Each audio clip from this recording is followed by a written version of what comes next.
Zimbabwe ভারতকে পরাজিত করলো। আরো ডিটেলসে যদি বলি, জিম্বাবুয়ে টি-20 বিশ্ব চ্যাম্পিয়ন ভারতীয় দলকে টি-20 ম্যাচে পরাজিত করলো। ভিডিও শুরুতে আমি সমর্থকদের উদ্দেশ্যে, ভারতীয় দর্শকদের উদ্দেশ্যে দুটো কথা বলতে চাই। দুটো কথা। প্রথমত, যারা মনে করেছিলেন, যারা টি-20 বিশ্বকাপের আগে মনে করেছিলেন যে বিরাট কোহলির মতন অ্যাঙ্কার যারা ইনিংসটা একদিক থেকে ধরে খেলে, যারা 20 বলে 25 রানে ইনিংস খেলে দলের স্কোরটাকে এগিয়ে নিয়ে যেতে চান, যারা শেষ পর্যন্ত টিকে থাকতে চান, যারা অ্যাঙ্কারিং করে দলের রানটাকে বাড়াতে চান, সেই সমস্ত প্লেয়ারদের দরকার নেই। উদাহরণ বিরাট কোহলি। শুধু কোহলির শুধু সমর্থকরা নয়, বড় বড় ক্রিকেট বিশেষজ্ঞরাও এই মন্তব্যটাই করেছিলেন যে অ্যাঙ্কারের কোনো প্রয়োজনীয়তা নেই, বিরাট কোহলিদের কোনো প্রয়োজনীয়তা নেই। আজকের ম্যাচ দেখার পর আশা করি এইটুকুনি বুঝলেন যে দেখুন, বিরাট কোহলি তো আর কোনোদিনও ফিরবেন না ভারতীয় টি-20 দলে, সুতরাং বাদ দিন, বিরাট কোহলিকে এই টিমে আনতে হবে সেই সমস্ত বলছি না। কিন্তু অ্যাঙ্কারিং, একটা দিক ক্রিজে পড়ে থাকা, একটা দিক আঁকড়ে পড়ে থাকা, সেটা কতটা জরুরি বুঝতে পারলেন তো? বুঝতে পারলেন? আশা করি সঞ্জয় মাঞ্জরেকরের মতন বড় বড় বিশেষজ্ঞরা আজকের ম্যাচটা দেখেছেন, আশা করি তিনি উত্তরটা পেয়ে গেছেন যে এই দলে ওই রকম একজন প্লেয়ারের দরকার। এই দলে আর বিরাট কোহলির দরকার নেই, এই দলে আর বিরাট কোহলি খেলবেনও না, তার খেলা উচিত নয়, কিন্তু এই দলে ওই টাইপের প্লেয়ার এখনো একজন দরকার। এবং দ্বিতীয় কথা, অনেকে একটা খুব সুন্দর কি বলবো, পার পেয়ে যাওয়া যাকে বলেন, একটা সুন্দর অজুহাত বা দোহাই দিয়ে পার পেয়ে যাওয়া, যে এটা একটা তরুণ দল, এটা একটা ইয়ং টিম, এই টিমের 3 জন নতুন প্লেয়ার আজকে খেললো, প্রথমবারের জন্য ডেবিউ করলো, সুতরাং ঠিক আছে ভারত হারতে পারে না। আপনি আজকের ম্যাচে জিম্বাবুয়ের প্রশংসা করতে পারেন, ভারতের পরাজয় মেনে নিতে পারেন, ইভেন আপনি বলতেও পারেন যে 3 জন নতুন প্লেয়ার খেলেছে, তাদের আরো বেটার খেলতো, তো সব আমি মানবো, কিন্তু এইটা বলবেন না যে ভারতীয় দল ইয়ং টিম, ভারতীয় দল তরুণ দল, এই দলটা হেরে গেছে তো কি হয়েছে, আমরা বিশ্ব চ্যাম্পিয়ন।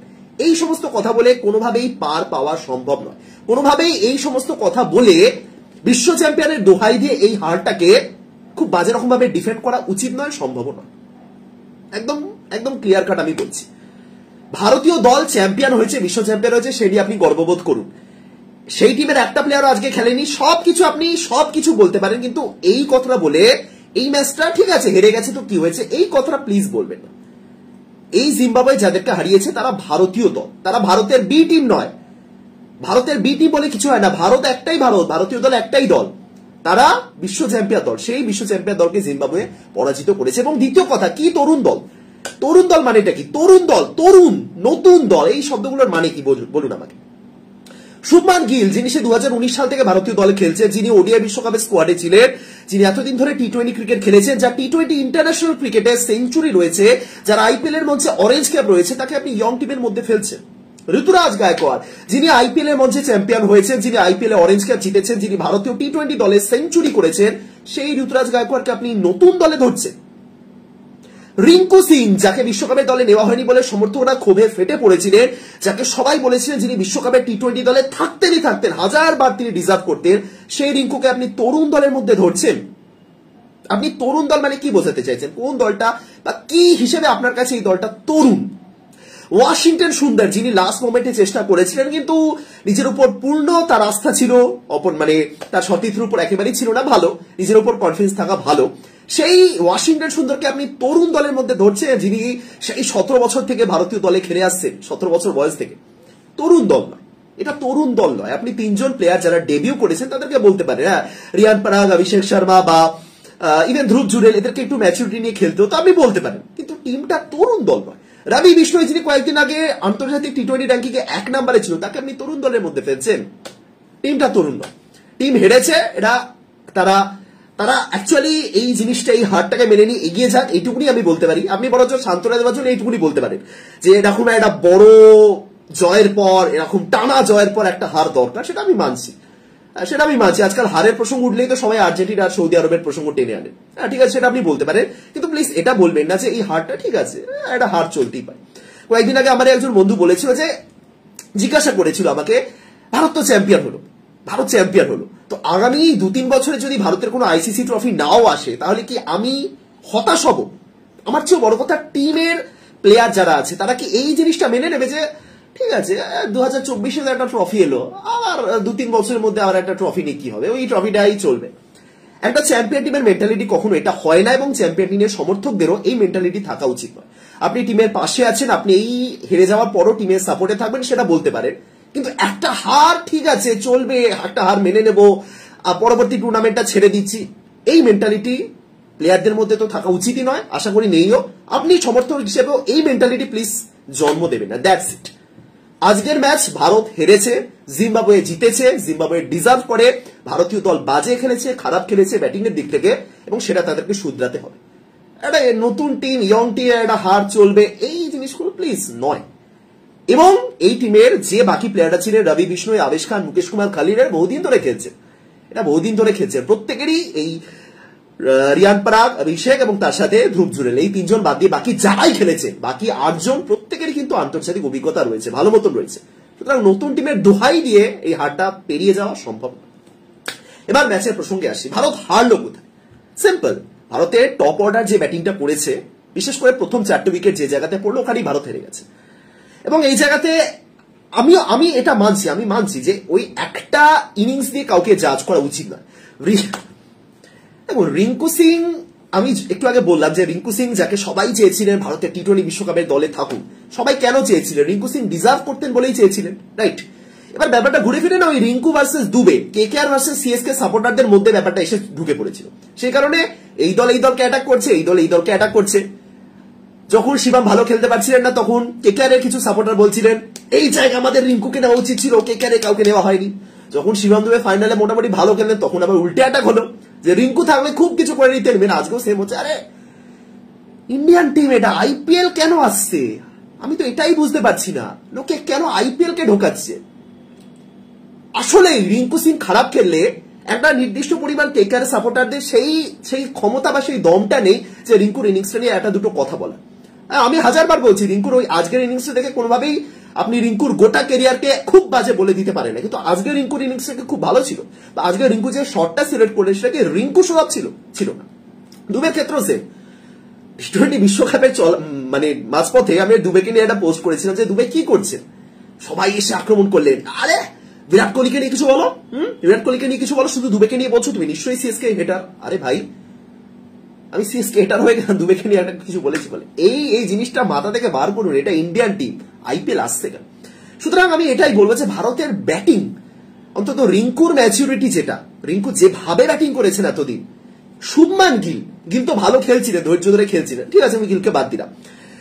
ঋতুরাজ গায়কোয়াড় এত ভালো প্লেয়ার, ঋতুরাজ গায়কোয়াড়, তার আন্তর্জাতিক টি20তে সেঞ্চুরি আছে। ঋতুরাজ দুদিনের ফ্লুক প্লেয়ার নন যে আইপিএল একটা ইনিংস ভালো খেলেছেন বলেই নিয়ে নেওয়া হলো না।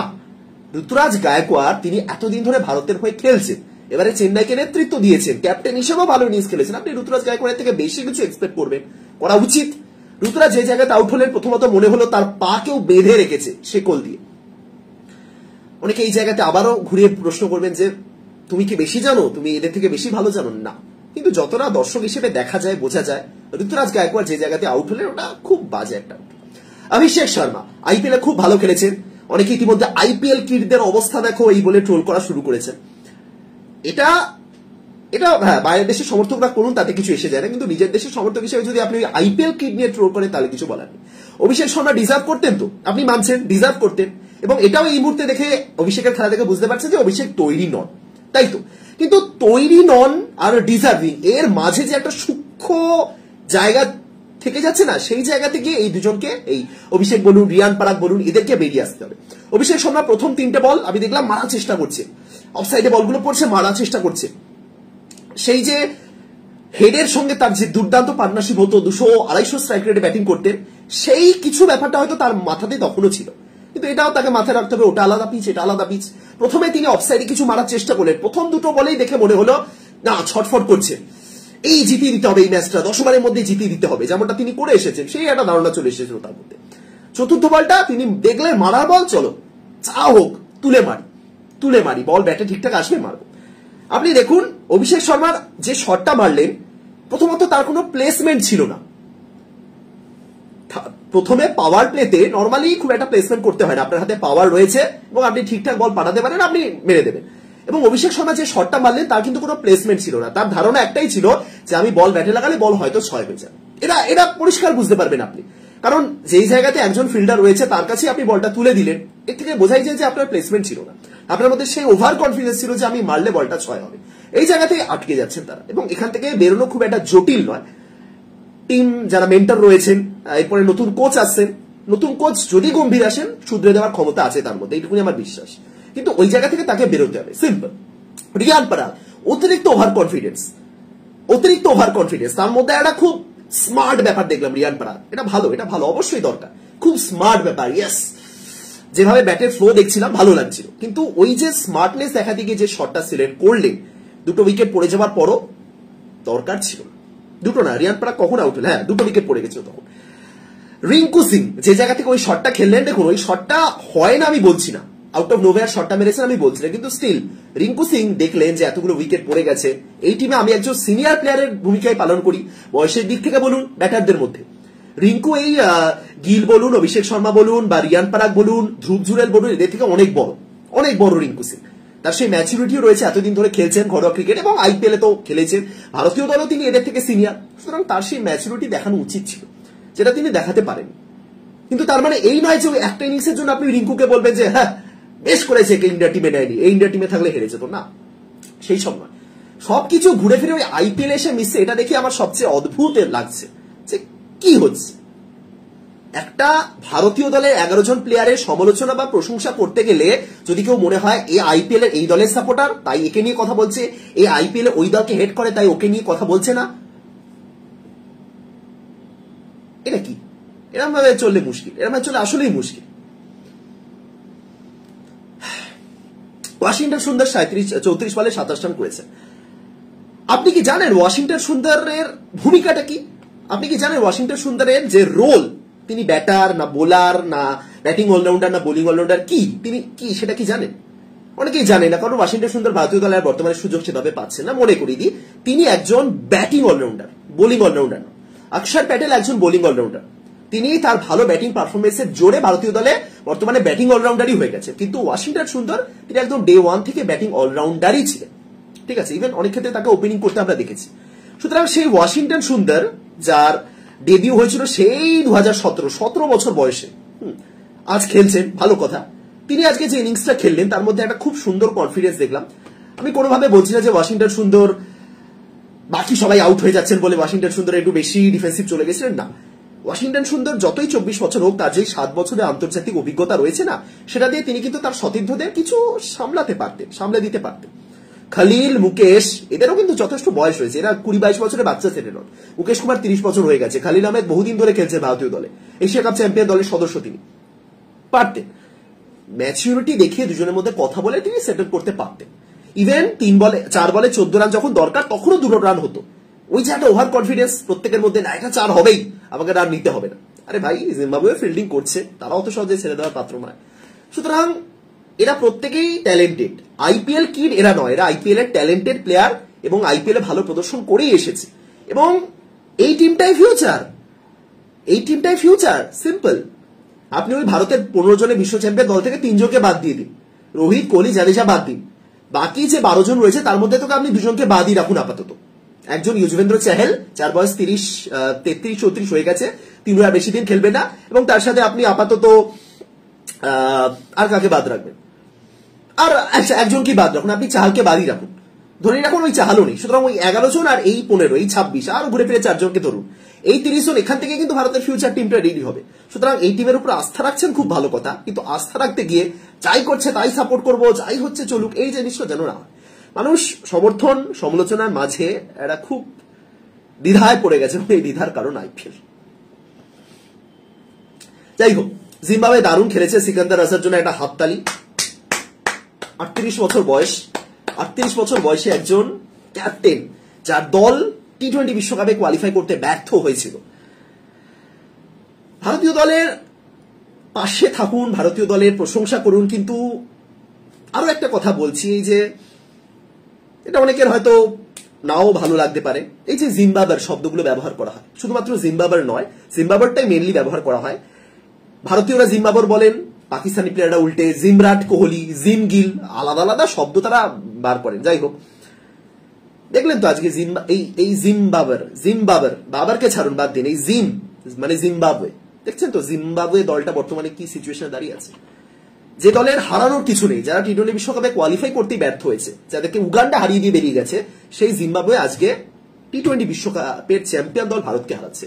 আপনি দর্শকদের উন্মাদনা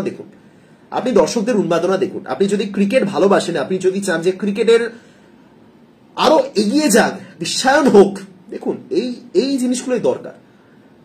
এই 100 জিম্বাবুয়ে 90 রানের মধ্যে 9টা উইকেট পড়ে গেছে, তারপরে অনেক কষ্টে 100 অব্দি তারা পৌঁছেছিল। 100 রান যে মুহূর্তে বোর্ডে উঠলো, তখন জিম্বাবুয়ের সমর্থকদের সে কি উচ্ছ্বাস, সেটাই যেন তাদের কাছে একটা বিশ্বকাপের ম্যাচ জয়ের সময়। এই প্যাশনটা এখনো রয়েছে তাদের মধ্যে, এই প্যাশনটা আপনি ভারতে একটা নতুন দল, এই দলকে হারিয়ে এই জিনিসটা বলে আপনি এই প্যাশনটাকে প্লিজ ছোট করবেন না। That's it. আপনি টিমের পাশে থাকুন, থাকা উচিত, 1000বার থাকুন, কেন থাকবেন না, অবশ্যই থাকুন। এই মুহূর্তে যদি আপনি টিমের পাশে না থাকেন তাহলে কে থাকবে? কিন্তু এই হারটা অত সহজে আপনি এড়িয়ে যাবেন না। এই হারটা এড়িয়ে যাওয়া মানে দুটো জিনিস, এক, ঠিক আছে কি চ্যাম্পিয়ন দল হেরেছে তো কি, চ্যাম্পিয়ন টিমের একটা প্লেয়ারও নেই, এবং দ্বিতীয়, আপনি জিম্বাবুয়েকে এই জায়গাতে এই জয়টা জিম্বাবুয়ে যতটা ডিজার্ভ করে আপনি সেই জিনিসটাই কমিয়ে দিচ্ছে টিমে, এটা করবেন না। That's it. 1-0 ভারত হেরেছে, এই জায়গা থেকে আমার বিশ্বাস ভারত এই সিরিজটা 4-1 জিতে ফিরবে। এখনই বলছি, ভারত যে 0-1 পিছিয়ে আছে না, আমার বিশ্বাস ভারত এই সিরিজটা 4-1 জিতে ফিরবে। বাকিটা তো দেখাই যাবে, কিন্তু আজকে যে জিম্বাবুয়ে ম্যাচটা জিতেছে, দারুণ জয়। ভারতীয় দল এবার দেখুক বাকি 4টে ম্যাচে কি করতে পারে, কি চেঞ্জ করতে পারে, এবং করা উচিত। প্রথম দুটো ম্যাচের কিছু প্লেয়ার নেই, তারপরে আবার জয়সওয়াল ফিরছে, সঞ্জু স্যামসন ফিরছে, তারা ফিরুন, টিম বানানো হোক, সেটেল টিম বানানো হোক। আগামী 2 বছর পর অনেক কিছু দেখতে হবে। বিরাট কোহলির মতন অ্যাঙ্কার অ্যাকচুয়ালি দরকার, কোহলিকে আর দরকার নেই, আপনি কোহলিকে টানবেন না। এই জায়গাতে এরকম বলবেন না যে কোহলিকে এখানে দরকার ছিল না। কোহলির মতন কেউ খেলতে পারেন, কোহলির মতন সেই দায়িত্বটা নিয়ে খেলতে পারেন, এমন কাউকে দরকার ছিল, সিম্পল। আপনি কখনোই বলতে পারেন না যে এখানে রোহিত থাকলে ম্যাচ জিতে যেত। কেন বলবেন বা কেন? রোহিতকে আর খেলবেন বলে কি লাভ? টি-20 বিশ্বকাপের সময়তেও সবাই যখন বলছিলেন যে রিঙ্কুকে এখানে দরকার ছিল শিবম দুবের জায়গা, আমার তখন একটাই প্রশ্ন ছিল তাদের উদ্দেশ্যে, আরে ভাই রিঙ্কু তো নেই, রিঙ্কুকে দরকার ছিল বলে কি তার কোনো সলিউশন হবে? বরং এটা প্রশ্ন করা হচ্ছে দুবের কি হয়েছে। আমার প্রশ্ন বরাবরই এইটাই ছিল, এবং আমার প্রশ্ন বরাবর পয়েন্টে থাকে যেন। এই জায়গাতে দাঁড়িয়ে আপনার এই প্রশ্নটা হওয়া উচিত না যে কোহলি অবসর ভেঙে ফিরে আসুক, লটাও বিরাট কোহলি না। প্রশ্ন এটাই হোক যে বিরাট কোহলি যেটা করতেন সেটা কে করবেন?